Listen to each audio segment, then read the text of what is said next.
Tangba creator gi maikaidagi mayambu taramna okchari lairaba nupa ama hodong amagi mapandagi billionaire oikiba wari adugi anisuba saru mayamgidama puduna lakchare ahanbagi sarukta mayamna support tawbiduna likes amadi comment kyamarum pibirakpagidama mayambu hainingai leitana thagachari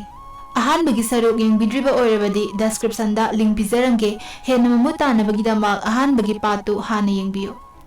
wari asi hauzarak mayam James Bob ka thengnarubadagi magi maraibak awonba puraki hauzikti ma renki room machadudagi achoba bangloda lakle numidangi matamni James Christmas party ama yaubala ami party aduda London gi ina kaya khunba miyoi sing amadi legendary writer kaya su la ami James Bob koloina changlakpada miyoi kya na magi autograph lawba horai mana kaisum khangawdana ikiba lairik amana asuk yamna popular oiraktuna mipum khudingi crush oirakani haibasi khallude James anauba larik ama inanaba sem sarami larik adu kari haina igadabano haibagi idea ama phawbala amde adubu ma kanada so hairamde matangduda writer ama magi mawongdu khangduna jangsilai mangonda hairami waganu kaisuluna khanjilunu migi wachatkanu mina haiba tarunu maramdi mioiba ikhoida sima mangkhini haina seksin bayaba kari sulaitraba matamda karigumba mamal yamba ama phamnunaba lambi uba horakani nangso anauba larik ama inanaba idea soidana athuba matamda lakani Party adunga ha yauramlaga James mapanda thorai matam aduda nupa ama thengnarami nupadu drug sizinabada edik oiraba misakni James ti nupadu gi phibamdu yengmangamdraduna chananaba khara piduna phaminarami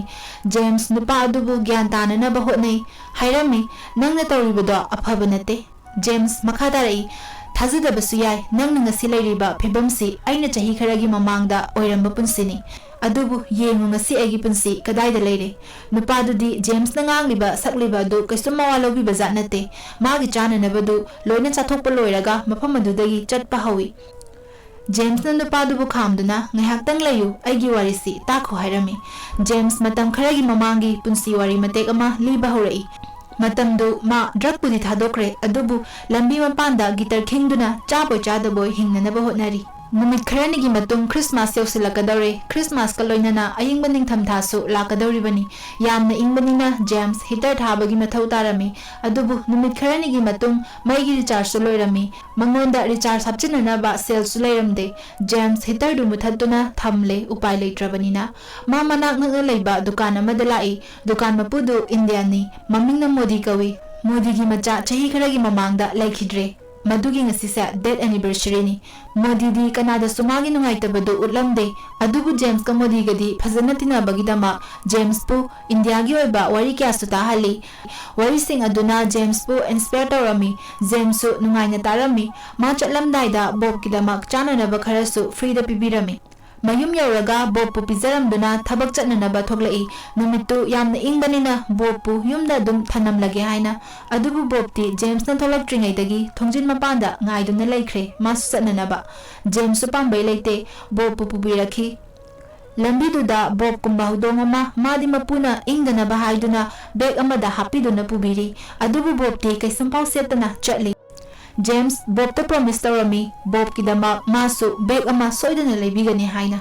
Mamai gazinyon bahorakle Bob pu phi athaba amagi mathakta phamhanduna thamle ingdana bahaina matang aduda Albanian actor ama magi manakta lakhi Bob pu uraga actor du photo kapminarami actor du na James da lupa lising ama piramki sel adu Albanian currency gi oirami sel du bu pound don thokna ba la ami mangonda hayaki sel si 8 pounds mu phangani adubu currency change tawbagi 10 pounds pay tawba tagani hairami James thoraktuna sel du bu dustbin da thadakrage tawrami adubu ma sel gi mamal chakchana khangbanina amuk thamjilami numita khaya ma haujinkre lupa ma phawba tanba ngamdri magi tar khingduna lady magi manaktuda animal welfare department gi gari ama khamni gari du da family ba officially on James kumba animal singbu sizina duna sel tanba singbu yamna pamlamde magi senior officer Ruth pusu James ki mayokta lainana ba kai kaino yamna hairi Leona Bob James tagi lokthokpa pamlami Tanjaduda huya malaktuna Bob ta chongsin jongsinduna khonglami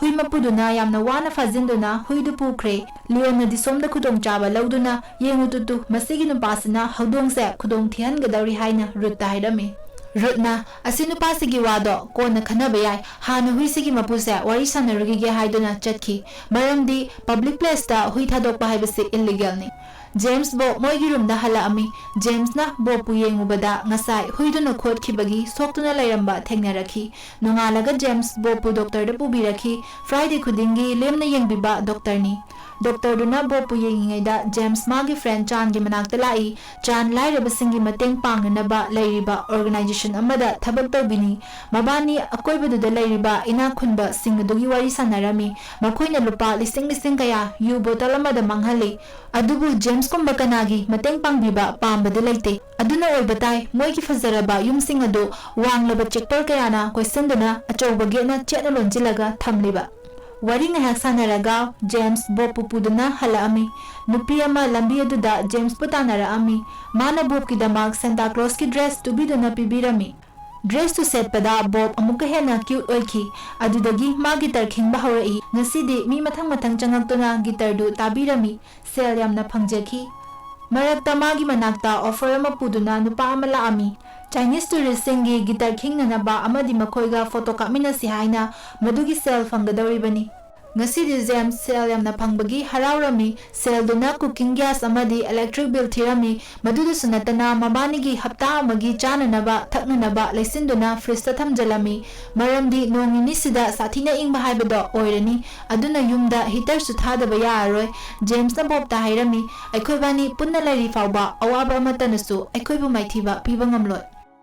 Mathangi numitni James thabak chattuna guitar king bahurami nahangi Animal Welfare Department gi official ani du laktuna James ta wahang bahurai Bob pu phajana yengsenbiba ngamlibra natraga ngamdabra haina official yondi James ta khanaba hekta hujinbini mabani khanaba du lambida chatpa miyoy amana video namlami nakandagi official route na Leon bu khamjinduna ingthanarami route na James ta mabu khangba miyamagi number pinanaba hairami maramdi James ki maramda khangmanabani James magi friend Chan gi number pirami James Chan gi manakta pumnamak tamnanaba lakhi Chandi yamna mathwai nungaitana leirami maramdi mana thabak tawriba organization adu ngarang numidang huran bachangaktuna pumnama huran khre lairaba singda pinanaba sinjaba pochai sing adu loina hubi khre Chan wana leiramba duda James kaiso hairamdre mama yumda halakhi numidang duma James tumthaba yaramde Bob pu mangondagi pubi khadra haina Nongalabakan James thabak chatnanaba thoklai lambiduda drug yonba mana drug lainanaba force tawba horai nupaduna James pu drug sizinari haina khanbagi oibatai James ti lawroi hairambadagi sum hanjina haijalakpadagi saurakhi drug yonbaduna James su inthurami aduga chenki James makhada tabada magi guitar du kairami masi uraga James yamna nungairamde ngasigi namisini Chinese tourist singi guitar king biduna makoiga photo kaminagadaba Neha Pungbangna duna lairabakan khalami hoi guitar king ba yadrabasu photo da oirabasu kamina ba yabra yenge haina somnana official route amadi Leon bu moigi boss na ko khalami mana James amadi Leon gi khanabagi video du yenghalami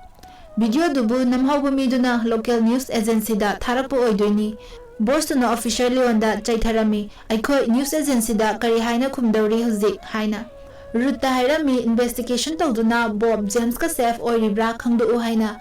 sidana James na yosalakpa matamdadi Chinese touristing adu chatnanaba tawrami James mathwai nungaita halaami room changlakpa matamdadi mangasai heater muthatpa kawrami haiba khanglakhi heater du numit chupa ama tharaga lairabanina maigi recharge tu loirame aduda sunatana fridge ta thamjinba acha thaksing adu loina pumlamle James matomda saurami sigumba asoiba macha asi kanagumba amadadi kaisu achoba mangjaba ma oide adubu mangondadi achoba mangjabani James pambai laite mangliba cha thaksing du dustbin da hapchilamaga modi gi dukanda laaga mai gi recharge tawrami James gitar akaibadu samnana batep amasu mathau taribani adubu mangonda tep tu lainanaba sel ahenba yaudre modi James ki mataudu khangduna James da tep ama pibirami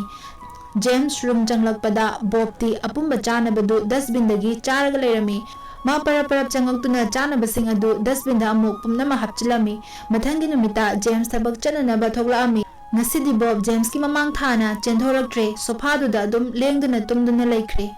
James ti ngarang chairubagi sauriba male khana adum room duda thanamlaga chatnanaba thorai somdana official road changi manaktala ami Bob ka James ka gi maramda hangbaya bahanglami official road chatnanaba tawrakpada chana hanglami Bob pu James tagi lauthokadoribra road na hairai aikoi achumba pumnama ki fagadabaduni tawgadoriba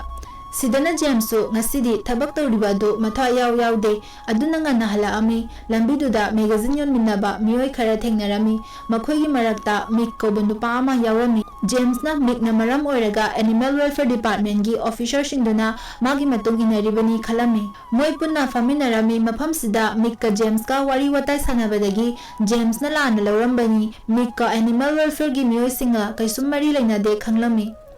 Numidang James room da changlagtuna Bob pu yenglami Bob ti masadu fadrakta duna tumina tungduna leirami Ayuki chananaba thamlambadusu machi lengamde nakanda othokpagisu leirami James ti punamaksi uraga pakhatpana loire Dr. Becky da call tawi hana Bob pu yengbiba doctor duni Dr. du phone paira amde aduna voice message ama thazilami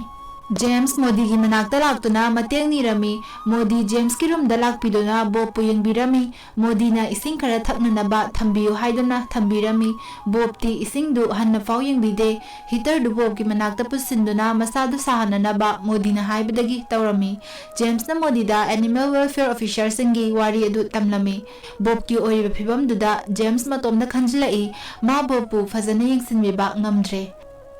Modi magi machalai khidabadugi wari tahalami wari du taraba matung James na khalami Bob naba henjilaktringaida Animal Welfare da sinakhiba haibasina Bob kidamak afaba khongthang oirani ma wakhal da khalami Bob makhoida sinakhragi haina khana mamitagi mapisu tarai Modi su chatkre James Bob ki manakta famduna numidang duma Bob pu yengbiduna lelami mangai hak uitharubada mamangda Bob magi manaktagi lapna chatkre haina tawrami Makhon khara tarakpadagi James mikap tholakduna yengbada Bob masana hugatuna chananaba thirami madu uraga James ti haraubagi mapa laikhidre nungan baga Bob Dr. Becky gi manakta puraami Dr. na apumba charubagi tawbani ma othokhrabani kaisum tawdre hairaami Modi na dukan da laina news ama yenglami news to the Animal Welfare Department na James amadi Bob ki relation gi maramda feedback pinanaba hairami Modi su magi feedback irami somdana official ro James ta phone tawnana batawi matangduda computer screen da online petition ama maduda save James and Bob inspiration oiriba mabani gi warini James Bob kaina hanbiganu haina irami petition asi pass tawnabagidama miyoi chamnga gi signature mathau tarami Asumna mathangi numit ki ayukni nasidi Christmas numit suni James Bob pupuraga nutigi ki tarkhingba mafam aduda laami magi wakhal da khalami ngasidi Bob pu Animal Welfare gi makhutta sinakhrage adubu ngasi kaigumba thazadaba ama thokani haibasi James ti khangba nate mafam aduda yaurakpaga nupi amana Bob ki dama Christmas gift pibirami James na gift tubu hangdoktuna yengbadadi Bob ki mana laibiba ngamdriba bag tu oiraga leirami Masida natana miyoi pumnamak amamamda oina gift iba horai Tanjaduda official leon amadi root laami mafam aduda leiramba misingduna Bob pu lawbala ibani khanduna James ka Bob kabu makhoi mayamna khanjinduna thamlami root James ki manakta laktuna mi kayana letter amadi email tawnarakduna nabani gi feedback pirai miyamna Bob pu James tagi khaidokpa haibase pamdre adugi sumathakta online petition tawbada pung kharada miyoi chanipan henbana sign tawnarakhi root petition adu Modi kauba nupa amana thagalakpani hairai masi taraga James momo noktuna lairiba Modi da yenglai namaksi oidunasu ma Bob pu phajana yengsinbe ngamdraba male aduna Bob se nakhoiga chatkibana farani hairami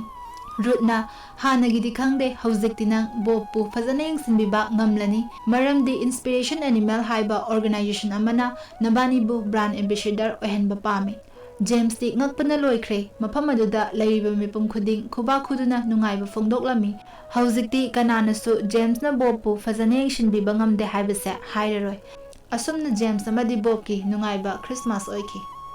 flashback loirami ngasai dagi wari si Ben da liribani Ben haibadi ngasai drug addict oikiba nupa aduni hojik present da lai Ben Christmas ta James pu unabala ami James ki matengna Ben hojikti drug thadok pangamduna magi punsidu hena abhawa maikai da chananaba honari James magi anauba lairik iba loisilami Ben nga thengnarubadagi magi anauba lairik tugi idea fangkibani Asumna James Bob happy ending oiduna loishin khidauga mandra warise adubu asengbadadi oiramde movie sigi shooting loiselaklabakan Bob karamana thombadagi 2020 da taibangpan thadoki ꯑꯗꯨꯕꯨ ꯕꯣꯕꯀꯤ ꯋꯥꯔꯤ ꯂꯥꯏꯔꯤꯛ ꯑꯃꯗꯤ ꯃꯨꯚꯤꯁꯤꯗꯤ ꯃꯤꯄꯨꯝ ꯈꯨꯗꯤꯡꯒꯤ ꯊꯃꯣꯏꯗ ꯂꯩꯍꯧꯔꯤ꯫ James ꯑꯃꯗꯤ ꯕꯣꯕꯅ guitar ꯈꯤꯡꯗꯨꯅ perform ꯇꯧꯔꯝꯕ ꯃꯐꯝꯗꯨꯗ ꯂꯟꯗꯟ ꯒꯚꯔꯟꯃꯦꯟꯠꯅ ꯕꯣꯕꯀꯤ ꯁ꯭ꯇꯦꯆꯨ ꯑꯃ ꯁꯥꯗꯨꯅ ꯊꯝꯈꯤ꯫ ꯃꯁꯤꯅꯤ ꯄꯨꯟꯁꯤ ꯍꯥꯏꯕꯁꯦ, ꯑꯩꯈꯣꯏꯅ ꯂꯨꯅ ꯈꯟꯖꯕꯗꯣ ꯀꯔꯝꯕ ꯃꯇꯝꯗ ꯑꯩꯈꯣꯏꯗꯒꯤ ꯂꯥꯞꯅ ꯆꯠꯈꯤꯗꯣꯏꯅꯣ ꯍꯥꯏꯕꯁꯦ ꯀꯅꯥꯅꯁꯨ ꯈꯪꯕ ꯅꯠꯇꯦ꯫ ꯑꯗꯨꯅ ꯏꯅꯥꯛꯇ ꯂꯩꯔꯤꯉꯩ ꯄꯦꯟꯅ ꯅꯨꯡꯁꯤꯕꯤꯌꯨ, ꯀꯅꯥꯅ ꯈꯪꯕ ꯍꯌꯦꯡꯗꯤ ꯐꯪꯕ ꯌꯥꯏ, ꯐꯪꯗꯕꯁꯨ ꯌꯥꯏ꯫